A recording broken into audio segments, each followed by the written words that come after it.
Monster, the Ed Gein story. It's blowing up, but the truth about Ed Gein is way darker than Hollywood wants you to believe. Netflix just dropped Monster, the Ed Gein story. It's the latest series from Ryan Murphy about the real-life killer who inspired Psycho and the Texas Chainsaw Massacre. How much of it is true, though? How much of it is Hollywood horror? We're going to talk with an expert who has written the book on Ed Gein. I would say that 90% of the new season of Monster is pure fabrication. The first thing I saw when I started watching was a scene of Ed Gein engaged in autoerotic asphyxiation. I knew that I was not going to be watching anything that hewed to historical reality. They were seeing a lot of cases of these sadistic killers who derive their perverted pleasure from abducting, torturing, and that's not who Gein was. He seems like he's just kind of the farmhand guy, and that's what he did. He knew he wouldn't get caught because at 57, there's nothing. There's like a home here and another home hundreds of yards away. He would go to the graveyard at night, dig up the coffin, remove the corpse, and take it back to his farmhouse and create all these macabre artifacts out of the body. But essentially, he was trying to recreate his mother. Monster, the Ed Gein story. It's blowing up on Netflix, but the truth about Ed Gein is way darker than Hollywood wants you to believe. We've got the man who knows more about Ed Gein than anybody on the planet. What does he think about the Netflix show? You're about to find out, and we're going to uncover the truth about this sick killer from Wisconsin. Welcome, everybody. I'm Tom Zenner. This is Tom Zenner Scandal. I am the co-host of 1 Degree of Scandalous with the one and only Cato Kalin from Wisconsin. Ed Gein's from Wisconsin. Is there any... Jeffrey Dahmer? Come on. Yeah, Jeffrey Dahmer's from Wisconsin. Yeah. But there's a lot of great people from Wisconsin, too. I'm just joking. No, it is kind of crazy, isn't it, though, Cato? It's when you grow up there, you know who these people are. I got to tell you, when we're bringing our guest in, I'm so looking forward to this because being from Wisconsin, we have a place in Milwaukee, but we always drive through Plainfield because we go up all the way up north to Lac des Flambeaux, and every time you go, everybody in the car will just say, Ed Gein, Ed Gein. And I'm going to tell a story when we have the guest because as a little child, remember drive-in movies? Of course. We used to go to drive-ins with the family, which is really difficult because we didn't have a car. No, but seriously, we go just standing there watching. And there was a film.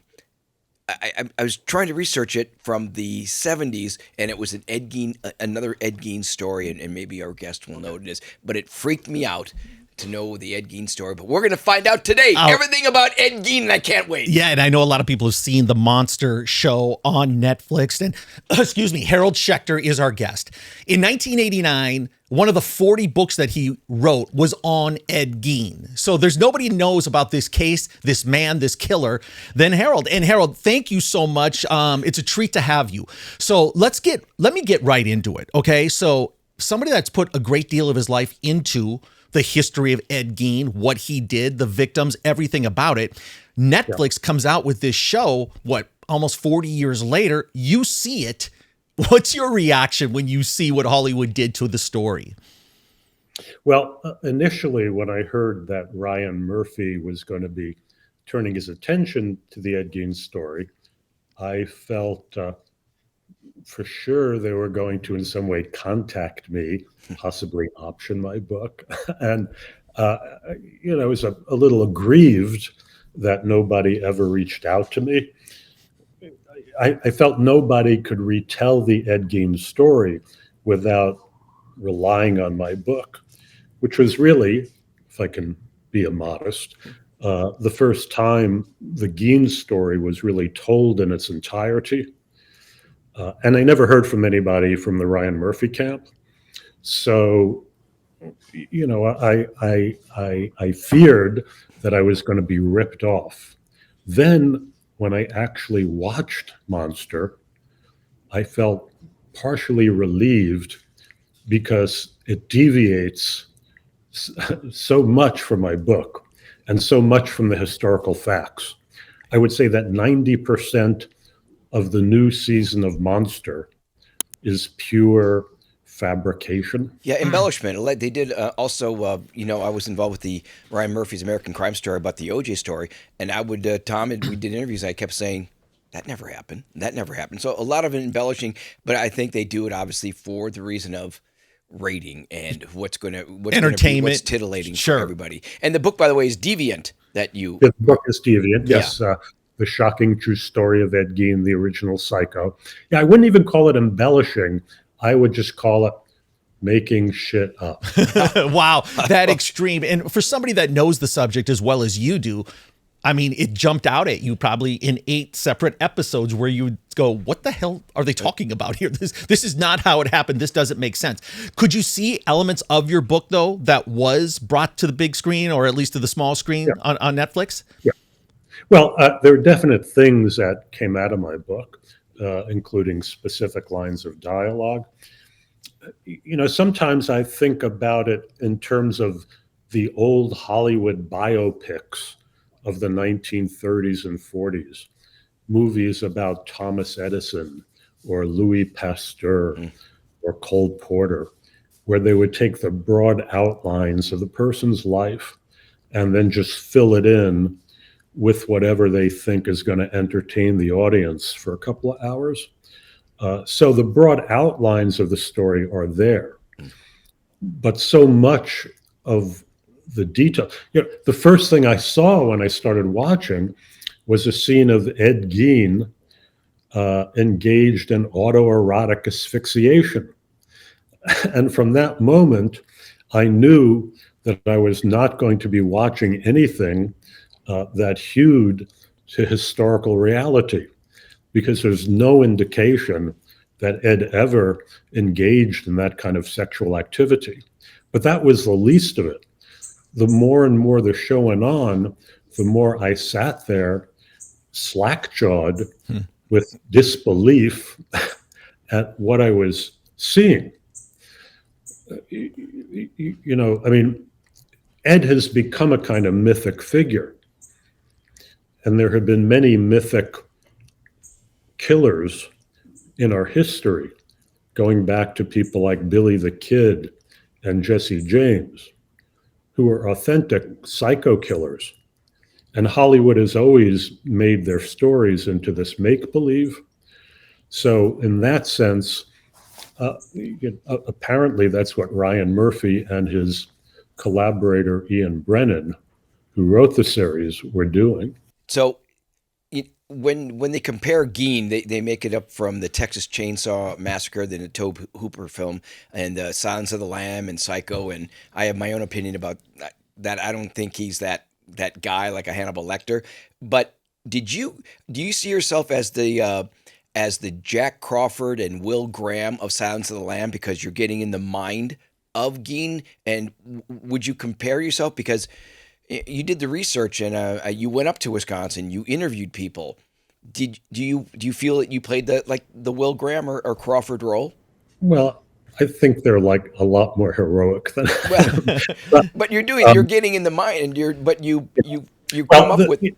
Yeah, well, one of my primary objections to Monster is that they depict Ed Gein as a serial killer. And Ed Gein was not a serial killer. He did murder 2 women. But speaking of Crawford and all those FBI guys, part of the behavioral science unit, when they first began using the term serial killer, which would be back in the late 70s, early 80s, they were using it specifically to describe kind of sadistic sex murderer, what in the past might have been called a lust murderer. Mm-hmm. They wanted to differentiate between mass murderers, human time bombs who just, go crazy and kill a lot of people, and what they were suddenly seeing a lot of cases of, these sadistic sex killers who derive their perverted pleasure from abducting, torturing, and murdering victims. And that's not who Gein was. Yeah. It's interesting. It's interesting because that's kind of what you thought of him. Like, obviously, we don't know the topic as well as you or Ed, and that's what we're going to learn today. But yeah, I always thought if someone said Ed Gein, I was thinking serial killer, but 2 victims.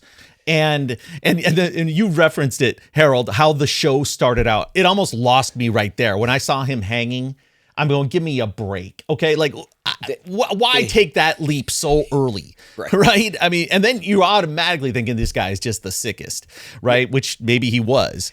I would think because I know the area, and correct me if I'm wrong. I go with my own opinions all the time. That I've been in the area of Plainfield before, and this is 1957. And it's sort of desolate. I would think that he was, Gein, not really educated. Here he is going out to this bar where he meets the bartender, I believe, was his first victim. That he just blew a gasket and did that, and it maybe turned him on. And then he was going to do another one. But am I right that he wasn't really educated? He seems like he's just kind of the farmhand guy. And that's what he did. He knew he wouldn't get caught because at 57, there's nothing. There's like a home here and maybe another home hundreds of yards away from his house. Mm-hmm. Yeah, well, he was not terribly well educated. He was not a stupid man. Once he was institutionalized, he was, don't know if I'd call him a voracious reader, but he read lots of books. But in terms of what you were just talking about, Cato, the thing about the 2 women he murdered, the tavern keeper Mary Hogan and the hardware store owner Bernice Warden, he executed them very quickly.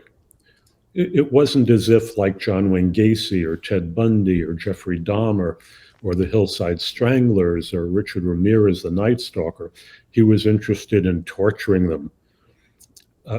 Gein essentially was a necrophile.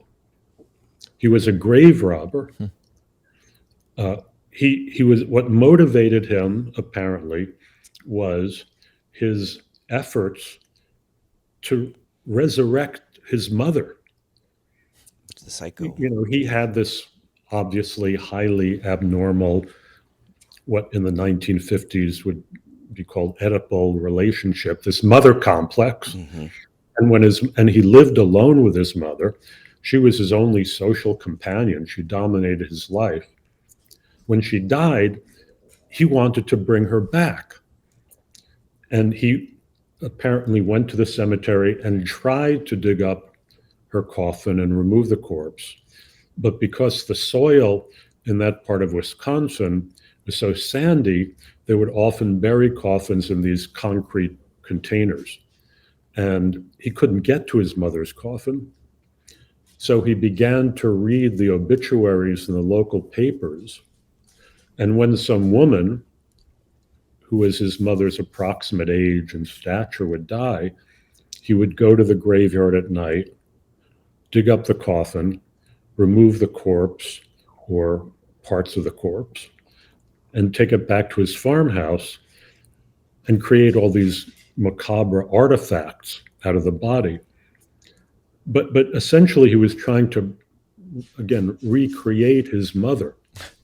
Do you think creepy, man? This is so weird. Do you think Mary Hogan was? You think he thought like she's got my mother's qualities, and I'm gonna, absolutely, and make it and have a fresh body.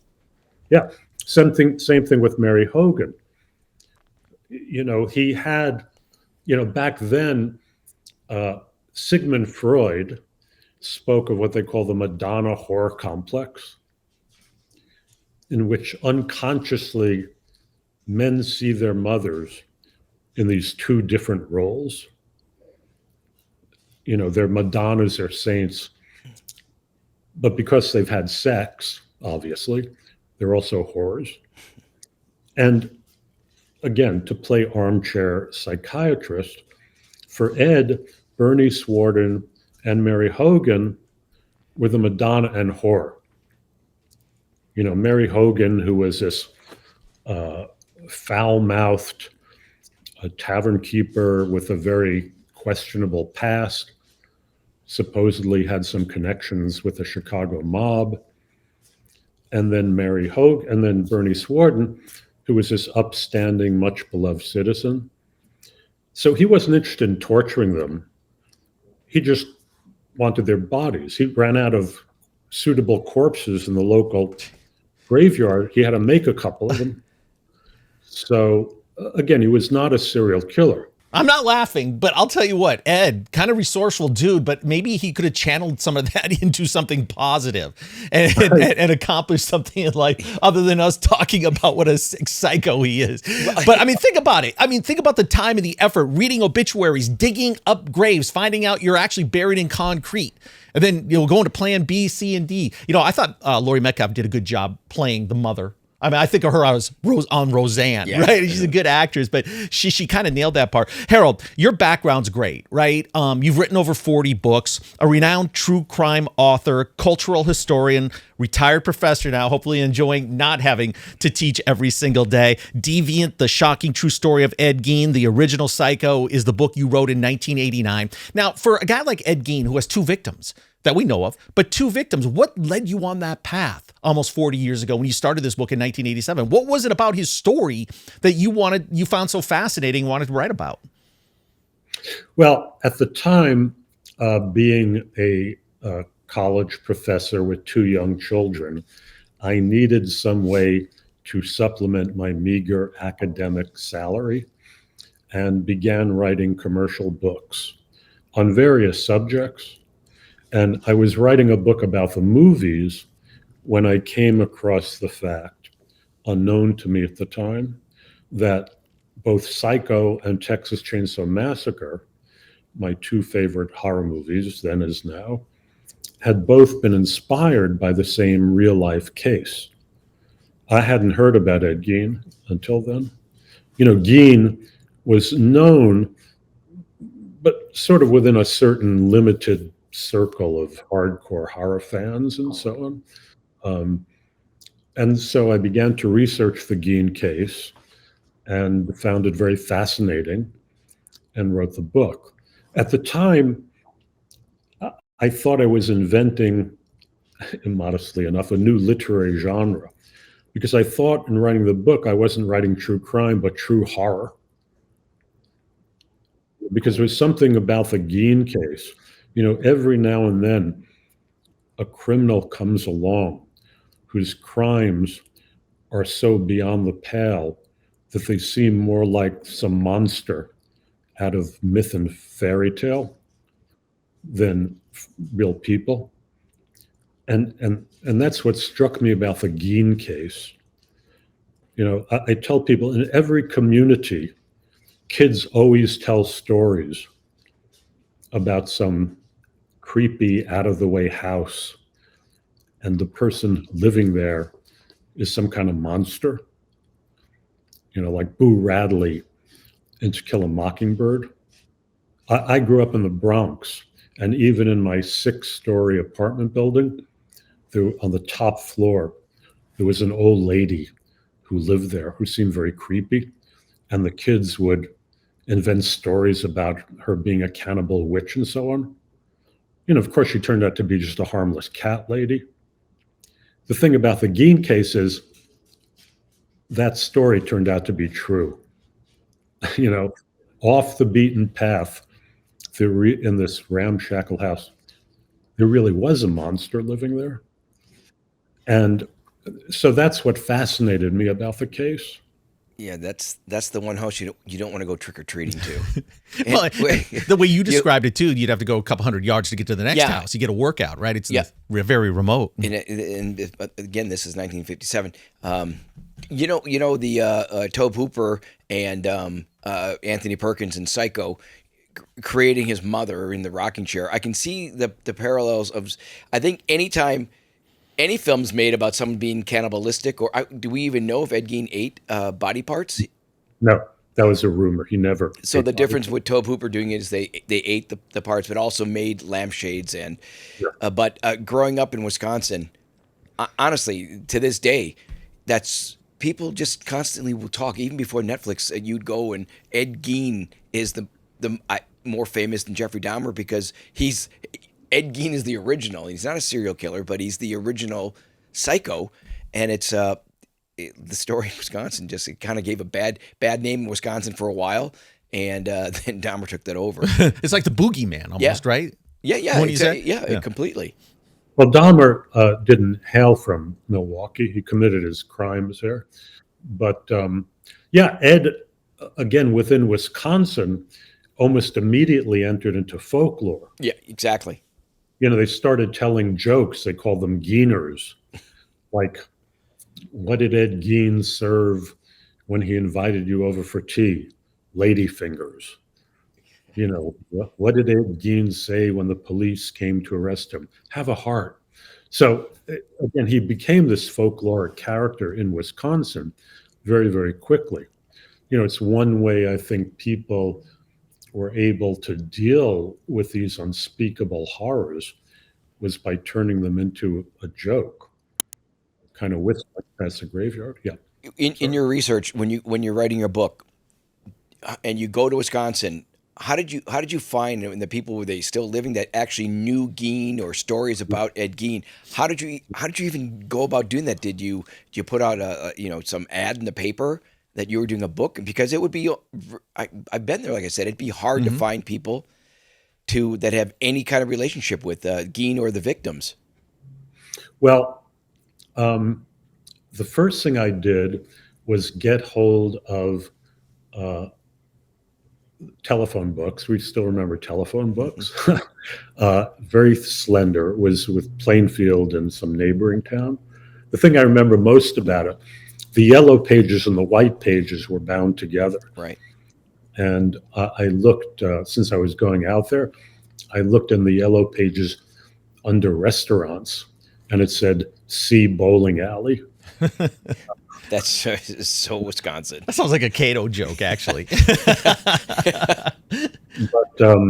But I called the local Plainfield library, which was only open, a few days a week, or maybe even one day a week, and I luckily happened to get through to the librarian, who was a younger woman. I don't know how things are now in Plainfield, and I don't know specifically how the people there are reacting to Monster, although somebody sent me a link that the Warden family was very upset, the descendants, over how Bernice Warden was portrayed in Monster. That's another wildly made up fabrication, that she had an affair with Ed, or really had anything to do with Ed. But at the time, which was 1987, the older generation, they're still very sensitive about being known as the place where most famous. You drive through small town America, and you see these signs: home of Liberace, home of whoever, and here they were the home of America's notorious psycho killer, which did not make them happy. But the younger generation, a little more distant from the crimes, was kind of interested in it. So the woman who was a librarian, I told her what I was doing, and I sort of visited under her auspices, and she helped me introduce me to the locals that I interviewed, including the woman. Her name was Irene Hill at the time of the Gein crime. She subsequently got married, and I don't remember what her second married name was. But she, I had lunch in her home. She was the woman that Ed was having dinner with at the time he was arrested.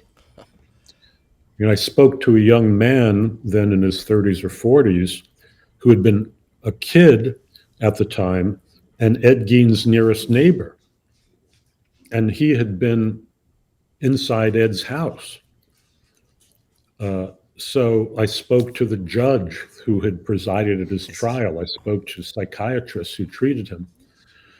So yeah, I did a lot of deep firsthand research. Yeah. It's amazing. I wonder if the house had a stench to it. I'm sorry, say again? I wonder if the house had like a stench to it, like with body parts, or making a lampshade out of skin. If he had a process of of how he would do it, and if this smell and if it, you know, penetrated from the indoors to the outdoors. Well, again, he lived so far away from people that no one would notice. Also, you know, you're talking about a time when people butchered farm animals. Yeah, that's true. You know, they would hang, you know, dressed out deer in their front yard. I don't think the hygiene level, you know, is that great in general. Yeah, you're probably right. Right. Ed's looking for an endorsement for a commercial. Yeah, you weren't being inspected. There wasn't a big A on your window. You know, Tom, it's so funny because when I go back to Wisconsin, I go back in the summer, the winter. You don't realize when you're driving up north, you'll see on the road, at least on a 2 to 3 hour drive, 10 to 15 deer Dead? just in the road, dead in the road. yeah. I mean, that's a big thing in the Midwest. Yeah, it's just there. Yeah, they pop up. They come across the And they're- highway, and and they're boom, just there's on nothing this- you can do. There's Right, and they're just they take them the body. I guess they have someone that comes out there at some point and puts it to the side. But like you said, it's just it's Wisconsin. It's sort of the thing when you know, people with their Right. eating their deer. It's like, you know, we don't have to shoot a deer now. We got one right on the side of the road. It's Just like, put it on the it smells hood. like human. No, Yeah. that's just deer. You know, Harold, when you think of Ed Gein, right? There's always like kind of this cross pollination with other killers, right? Buffalo Bill from the Silence of the Lambs, right? You got Leatherface, Texas Chainsaw Massacre, Norman Bates. And then even in Monsters, in episode 8, they suggest that Ed Gein helped profile future serial killers. Why is he linked with all these other names that are fairly famous killers? Well, first of all, let me say that all that stuff in the concluding episode, which connects Gein to these other serial killers, is complete bullshit. I mean, all the stuff about his helping to solve the Ted Bundy case or corresponding with Richard Speck, you know, the guy who murdered 8 Chicago nurses back in the 1960s, 68, I think. I mean, none of that is true. None of that is remotely true. And the notion that, again, he sort of inspired these serial killers is completely false. For one thing, again, he was not a serial killer. For another thing, I doubt very much that these serial killers even knew who Gein was, let alone used him as a role model for their atrocities.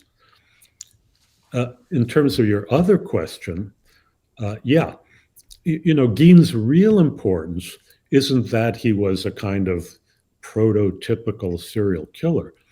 Gein's real cultural legacy, and he is a culturally significant figure, is that through the character of Norman Bates, you know, Psycho, a lot of people don't know this. Hitchcock's movie was based on a pulp novel, Psycho, by a horror writer named Robert Bloch. Robert Bloch was living in Wisconsin in a town close to Plainfield at the time that the Gein story broke. And, you know, the headlines in all the newspapers were just dominated with the Gein story and his unnatural attachment to his mother, his attempts to dig up his mother, so forth. So Bloch thought this would make a pretty good horror movie. I mean, a pretty good horror novel. His problem was that given the kind of person Gein was, you know, he wasn't going to travel around and kill victims. Bloch had to think of a way to have the victims come to him. And he hit on the idea of having Norman Bates run this motel. And if you read the novel Psycho, when they finally capture Norman, he compares himself to Ed Gein. There's a very specific connection there. And Norman Bates, you know, I tell people I'm a baby boomer. I grew up in the 1950s, and the culture was full of all these monsters. You know, it was a time when the old Universal monster movies, Dracula, Frankenstein, the werewolf, were first shown on TV. they had all these grade B horror movies I would go to see every Saturday matinee. Mm-hmm. But all the monsters from back then came from other places. They came from Transylvania, or the mummy from Egypt, or the werewolf of London, or there were Martian invaders. Norman Bates was the first all-American horror monster. So you can say that as the historical figure who stood behind Norman Bates, Ed Gein was responsible for Americanizing the horror genre. Right. It's really amazing because you mentioned that when you grow up and I've got older brothers in that, and the big thing was you were mentioning when they had the werewolf or they had Dracula, there'd be all these magazines that you would just buy and watch the transformation. You see these, oh my God, creature from the Black Lagoon, and it would just, as a kid, you just go, wow, this is really scary, and you kind of look back and go, this is kind of yeah. Well, the magazine your brothers were probably reading was one of my own favorites, Famous Monsters of Filmland. Yeah, that probably was. Yeah, and getting back to all your research you've done. Are there cases of like necrophilia? Is that a thing? I mean, in America or any other country where a necrophile that it actually is happening and it has happened?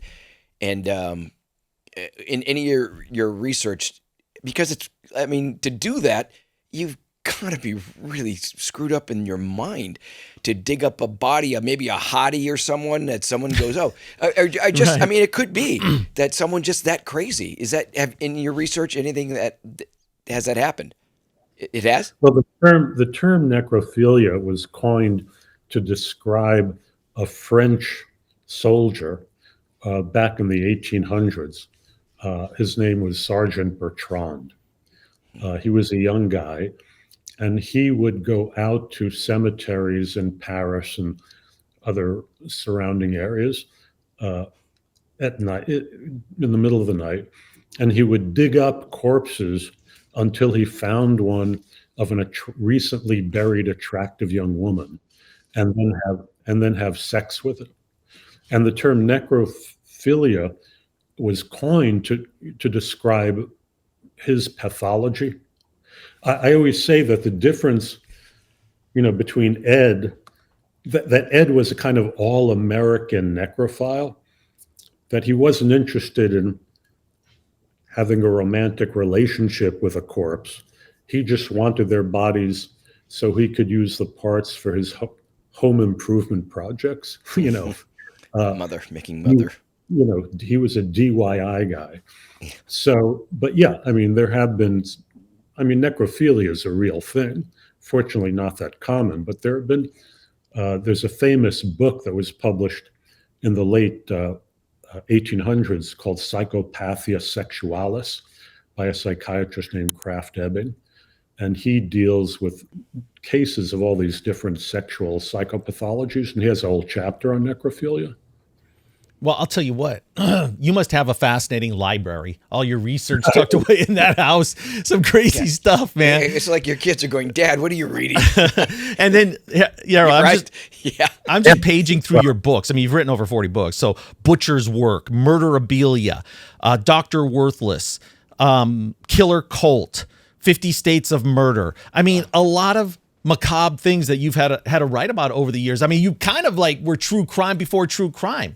Like late 80s with what you embarked on as a side project, basically to, supplement your income. You could have had a podcast back then, kicked off, and now true crime is so big. You've researched, you've got to know some of these heinous killers, not personally, but they're everything they did. Has it affected you in any way? Are you able to just detach yourself from that and look at it as research and not humanize it? Yes, I also want to add, by the way, that Eric Powell, who many people, myself included, regard as America's greatest living comic book artist, he and I did a graphic novel based on the Gein story called Did You Hear What Eddie Gein Done? But in answer to your question, when I first began working in the genre, and again, this was not a career path that I had foreseen for myself. I thought I'd be writing articles about Nathaniel Hawthorne short stories for obscure academic journals. But when I first began, there was, particularly my second book, when I was researching Psycho, I was in touch with Robert Bloch, the author of, when I was researching Deviant, I was in touch with Robert Bloch, the author of Psycho. And I asked him why I thought people were so interested in Ed Gein. And he said, because they've forgotten about Albert Fish. So I started looking into the case of Albert Fish. Most people interested in this area regard Albert Fish as the most heinous serial killer in the history of American crime. He was a sadistic, cannibalistic pedophile who tortured and murdered, well, nobody knows for sure, but dozens and dozens of children throughout the United States. And when I wrote that book in particular, it was very disturbing to me for the obvious reasons, one of which is I had two young daughters of my own who were about the same age as the kids that Fish preyed on. But what I also often tell people is that I compare my experience to what it seems to be the common experience, let's say, of first-year medical students. When they dissect their first cadaver, it's like total, some of them get sick, they run out of the room. After a while, they're kind of eating their lunch while they're doing it. Right. So it's not that you become inured to the horror. It's more that you become aware of what human beings are capable of. Yeah. Yeah, that's right. And shocked. I feel like I know a lot about true crime and people, like the Ed Geins, and I mean, not to the extent of your knowledge, but why has there not been anything about this Albert Fish? That's the first time I'm hearing it. If he's they did a film with Henry, Portrait of a Serial Killer, and I think that was based on Henry Lee Lucas, and that film itself very disturbing to me. I that's one film I had kind of trouble with still this day when they videotape the family getting killed that Henry Lee Lucas said he did. But Albert Fish, you wrote a book on him. This sounds like it would be a feature film, or because of the topic of this guy, how many he had killed. I just think the Fish story is too upsetting to ever be filmed. I mean, nobody would watch it, given what Albert Fish did. I mean, Albert Fish would abduct young boys, castrate them, and leave them to bleed to death. He would do things like that, and that's not even the worst thing. When was this happening? What years? He was active in the 1920s. He was finally captured in 1934. A couple of years before that, he had abducted a beautiful young girl in New York City named Grace Budd and taken her up to a house in Westchester County, a northern suburb of New York City, and killed her and cut up her body and brought about 8 pounds of her flesh back to his boarding house and made it into a stew. Oh, God. Yeah, there's no movie on this. I'm not. Yeah. I'm with you on it. I mean, nobody would make a movie of that. Yeah. And that how was he captured? Well, he was finally captured, and Fish was so sick. Yeah. It's really beyond imagination. He had gotten away with the crime, and then 2 years later, from out of the blue, he sent a letter to Grace Budd's mother telling her exactly what he had done to her daughter. And there was one detective who had, remained on the case for several years. He was determined to catch Fish. And Fish, who was staying in a boarding house, had used stationery that he found in the boarding house to write this letter. Anyway, they were able finally to trace the stationery back to Albert Fish. And that's how he finally got caught. I mean, if he hadn't written that letter, he probably never would have gotten caught. Wow. The scariest part too is stories are this is the 30s, right? Yeah. No forensics, no DNA, no databases. I mean, you just have no idea how many victims someone like he would have. I mean, it's just so disgusting. It's just like, it's incomprehensible humans can be like this. There's just got to be a special place in hell for them. You know? And it's got to be all the people when you research it. It has to be, I would say 95%, if not more, how they were brought up as children. I would think that there's got to be something that makes them like a common link that where does this come, or some people just born that evil. Yeah. Well, that's ultimately an unanswerable question, but it is true that in many cases, I've come to believe a lot of the violence and trouble in the world, particularly in terms of men, has to do with humiliation. And if you look in the backgrounds of many of these serial killers, they've all suffered this extreme childhood humiliation. They've been tortured, really, some physically or psychologically, sometimes sexually as children. And they just grow up with this hateful attitude toward the world. I was a professor of American literature for all those years. There's a famous story by the writer Flannery O'Connor called A Good Man is Hard to Find, which is about a serial killer who's known as the misfit. And his philosophy is no pleasure but meanness. He had been so abused as a child.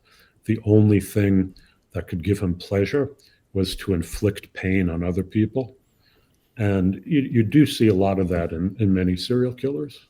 What a twist. It reminds me of the toolbox killers. When you talk about Fish, right? Just so horrific, child victims, undetectable, just like the worst, of the worst of the worst. And we're talking about some bad people here.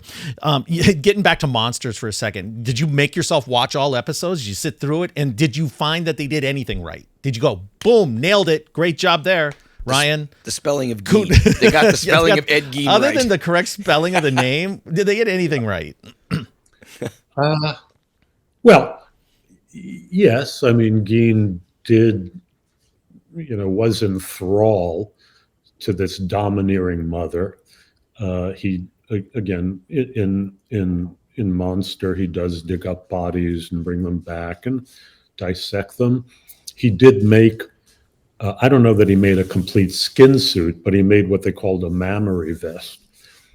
He skinned the upper torso of one of his victims and strung it with strings so he could wear it and pretend to be his mother.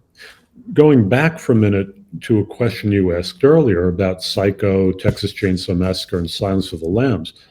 I mean, what's interesting is that each of those films takes one particular element of the Gein story and uses it for its own purposes. So with Psycho, it's Ed's relationship with his mother. In Texas Chainsaw Massacre, again, you see that house with lampshades made with human arms or armchairs made with arms. And I can't even remember all the ghastly details, but, Leatherface's house, as well as the face mask. And in Silence of the Lambs, Harris based the Buffalo Bill character on several real figures, one of whom was Ted Bundy. But the whole thing about the skin suit came from Ed Gein. So again, Gein's primary cultural legacy is his influence on American horror.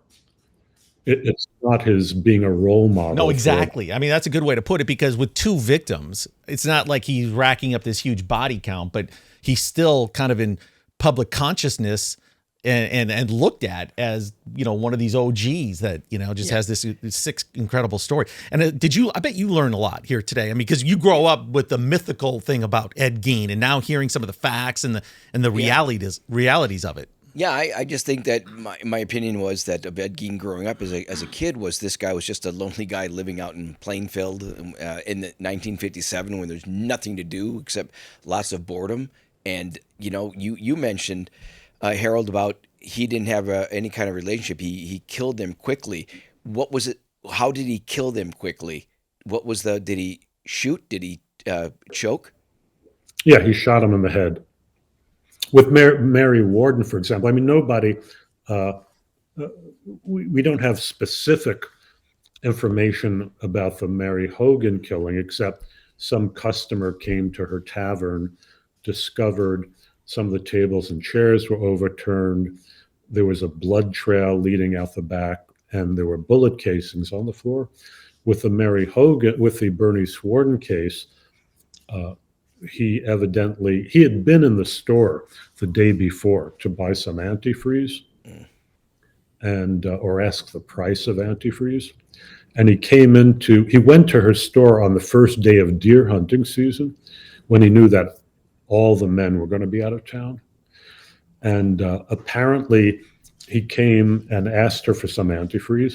She rang it up, and he took a rifle, a .22 hunting rifle, off one of the racks and loaded it up with bullets he had brought and just shot her in the head and then dragged her body out. Again, making no effort to conceal the crime. And when her son came back from the woods and saw his mother missing and this trail of blood, he almost immediately knew what happened, and he knew who had done it. Because, among other things, there was a receipt for antifreeze there. So, but that's how they both died. Again, he wasn't a Ted Bundy who perpetrated the most horrific kinds of tortures on his victims before he finally put them to death. He just wanted to, he was just interested in bringing the bodies back. Yeah, man. He wanted to get that skin suit as fast as he can. So there was a redeeming quality about him. He killed people quickly. Well, I mean, I know what you're saying. Compared to other psycho killers out there that really wanted to torture. But it sounds like he wanted to be caught, because it's like the clues are right there. It's like, yeah, he came into a store, antifreeze, receipt, shot the person. It's like, all right, 1 minute Columbo. We solved this case. It's Ed Gein. Well, I don't know that he wanted to get caught. I just think just not smart. He was crazy. Yeah, he was crazy, and he wasn't concerned with covering his tracks. It's funny. It's a scene that always goes in my head. And in talking with you, Harold, it just makes me there's one scene where Will Graham talks to Hannibal Lecter, and he says, Hector goes, well, you're smarter than me. He goes, no, you have disadvantages, and he goes, what's that? He goes, you're insane. And it's sort of like the line for any of these killers. They don't realize they're insane. And you, studying what you do in psychology, you kind of know. Well, the thing is, most of them are not insane. As I'm sure you know, insanity is not a clinical term. It's a legal term. And it means knowing the difference between right and wrong, which is exactly why it's impossible even to get people like Jeffrey Dahmer off on an insanity plea, because all you have to do is show that they try to conceal their crimes to prove that they know the difference between right and wrong. The thing about Ed is, unlike John Wayne Gacy or Bundy, or Albert Fish, those people were just evil. They were pure evil. Even people who are against the death penalty often would be like, yeah, let's just burn Albert Fish. Yeah. The jury at his trial actually did think he was insane, but they thought he was so evil they just wanted to execute him anyway. Ed was a very sick man, but he wasn't evil in that way. And it's often the case, people who read my book, or even people I think who've seen the series, feel a degree of sympathy for Ed, given the horrendous conditions he lived under. Well, it goes back to Cato's point. Something influenced you along the way, right? I mean, put him in a different upbringing. Who knows? Maybe he would have been a Major League Baseball player or something, or contributed to society in some way. And I've always said that Albert Fish gave seafood a bad name. He gave seafood a really bad name. That damn fish. Bullshit. I did that for you, Harold. I didn't order the fish. You know what? We got to find some way to lighten this up a little bit when we're talking about fish and some of these other stories. It's just crazy. Hey, Harold, let me ask you this. Have there been some positive residual effects from the series? Because when Ryan Murphy does something, eyeballs follow. Yeah. Okay, it's a hit. Yeah. You know, the Menendez story, Monsters, did well, very well. This one is like killing it, on Netflix, pardon the pun. But how about interest in your book from this? Have you seen anything? Have people found it? Have they ordered it? Has there been a spike in sales? Oh, yeah, definitely. And also, over the last couple of weeks, I keep telling people I've become kind of a media superstar. Hey, nothing wrong with that. But yeah, you are the spokesperson. I mean, you have all the research. Yes. I don't think Ian Brennan or Ryan Murphy has the knowledge, the research that you have. I mean, you went there, you interviewed. I mean, you're the guy that has everything on Ed Gein. So give them credit for creating a newfound interest in this guy, Ed Gein, and then people are going to go to you to get the real story because Ryan Murphy doesn't really, they don't want to tell it. It's not a tell-all. It's not exactly, I mean, this is a work of fiction essentially based on the life and crimes of a real man that actually existed. But hey, I saw you light up when you said superstar, media superstar. Enjoy it, man. Enjoy it. You deserve it. Yeah. One problem with the Ryan Murphy show, again, is that they're at least implicitly presenting it as the true story.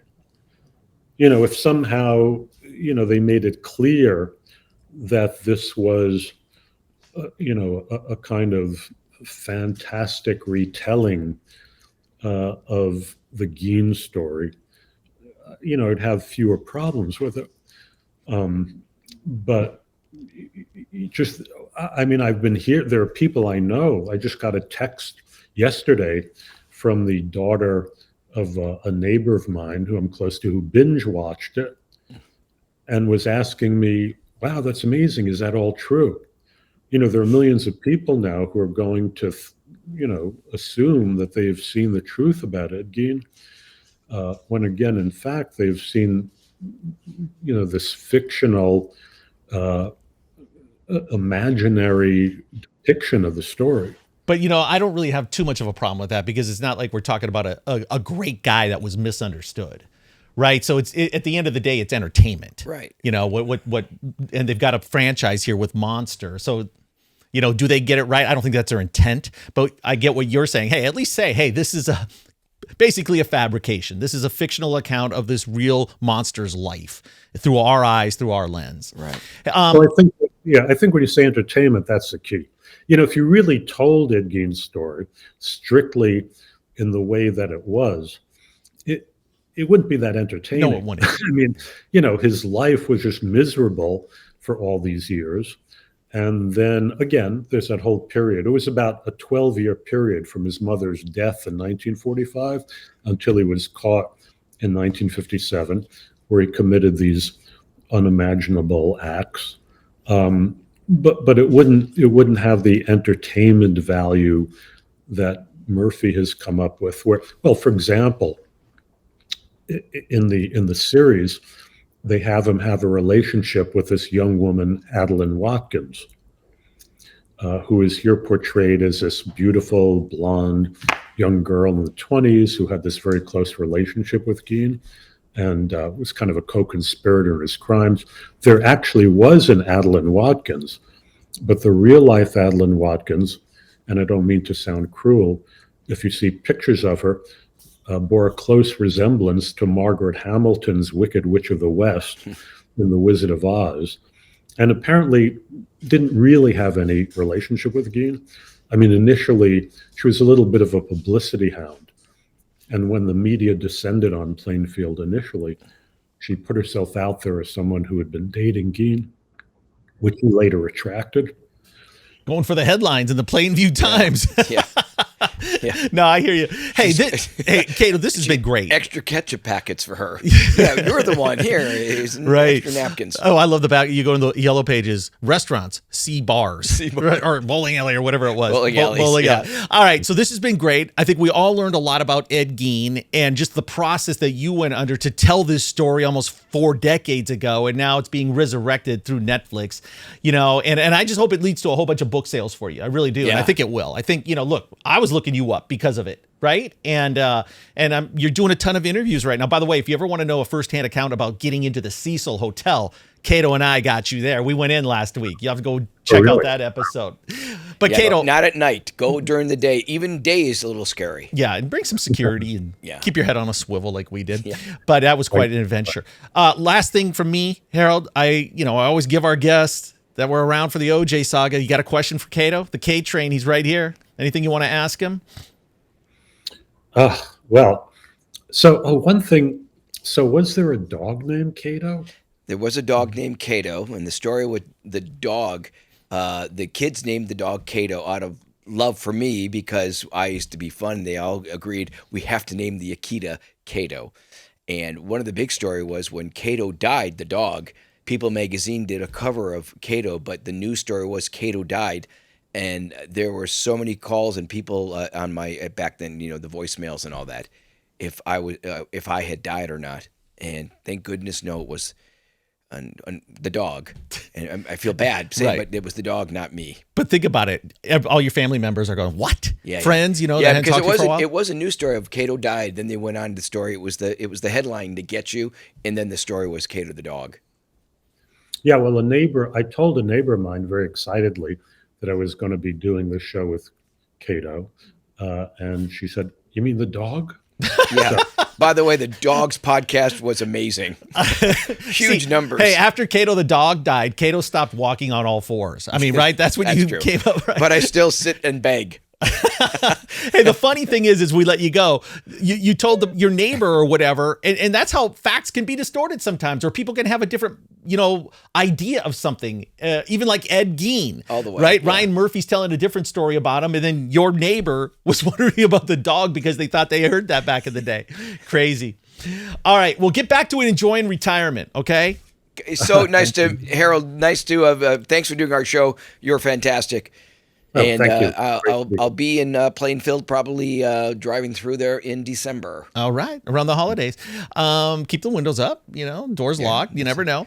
Quick drive-through. And then we'll put a link in the notes for this episode And your book. for your book, and go research all of Harold's book. If you're a true crime fan, he's got something for you. There's no question about it. So congrats on a great career. Okay, if we see Ryan Murphy, we'll tell him you're not happy.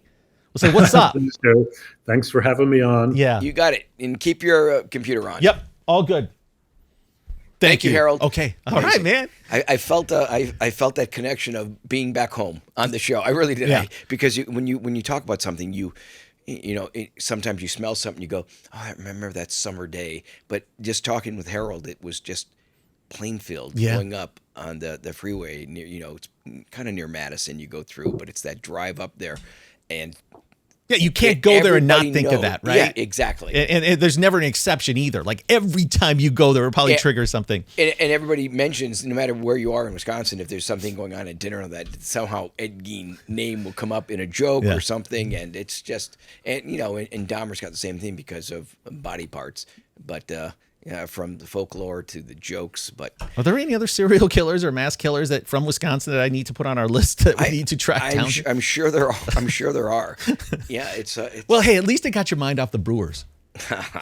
Although there's still hope. Dodgers are only up 2-0 at the time of this taping, so we'll see. yeah, it's not looking good. I didn't mean to rub it in, Cato. All right, okay, this is great. Any feedback? Any just final memories from the Cecil Hotel? It's quite a journey. Oh, the comments have been amazing. Yeah. Right. Our tour. I'm honestly. I'm not saying because it's our show, but the fascination of going there and the energy, because it's so real. It's amazing. It's an amazing show. All of our shows are amazing, but this going down there and looking over and the craziness.